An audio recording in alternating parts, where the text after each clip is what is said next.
আসসালামু আলাইকুম এভরিওয়ান, আশা করি সকলে অনেক বেশি ভালো আছেন। আপনাদের সকলের পছন্দের টি শার্টটি কিন্তু আমাদের স্টকে চলে এসেছে। এই টি শার্টের ছবিগুলো আপলোড করার পরে আমাদের স্টকের প্রায় 30% প্রোডাক্ট অলমোস্ট শেষ হয়ে গিয়েছে। টি শার্টগুলোর এত ডিমান্ড থাকার প্রথম কারণটি হলো ফ্যাব্রিক, কারণ এই ফ্যাব্রিকের টি শার্টগুলো শুধুমাত্র ইন্টারন্যাশনাল ব্র্যান্ডগুলো মেড করে থাকেন। টোটাল 5টি কালার এই মুহূর্তে আমাদের কাছে অ্যাভেলেবল রয়েছে এবং সাইজ রয়েছে 38 থেকে 44 পর্যন্ত।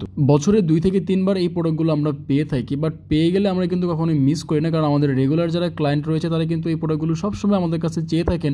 তাই ছবিগুলো আপলোড করার পরে এবার আমাদের রেগুলার যারা ক্লায়েন্ট সকলেই কিন্তু প্রোডাক্টগুলো অর্ডার করে ফেলেছেন, কারণ এই প্রোডাক্টটি তারা কিন্তু আগে ইউজ করেছেন এবং এই প্রোডাক্টটির অথেন্টিসিটি সম্পর্কে তারা খুব ভালোভাবে জানেন। তাই আপনারা যারা নতুন করে এই টি শার্টগুলো অর্ডার করে নিতে যাচ্ছেন, আমি কনফিডেন্টলি বলতে পারি এই টি শার্টগুলি আপনার ভ্যালু ফর মানি হবে। আপনি যদি ঢাকা সিটির মধ্যে অবস্থান করে থাকেন তাহলে মিরপুর 10 নম্বর বেনারসি পল্লী আমাদের অফিস থেকে আপনি সরাসরি এসে দেখে প্রোডাক্টগুলো পারচেস করে নিতে পারবেন এবং বাংলাদেশের যে কোনো প্রান্ত থেকে আপনি ক্যাশ অন ডেলিভারি এবং হোম ডেলিভারির মাধ্যমে প্রোডাক্টগুলো অর্ডার করে নিতে পারবেন। স্টকের পরিমাণ কিন্তু খুবই সীমিত, তাই স্টক ফুরিয়ে যাওয়ার আগে ইনবক্সে আপনার নাম ঠিকানা পাঠিয়ে দিয়ে প্রোডাক্টটি আপনি অর্ডার করে ফেলুন।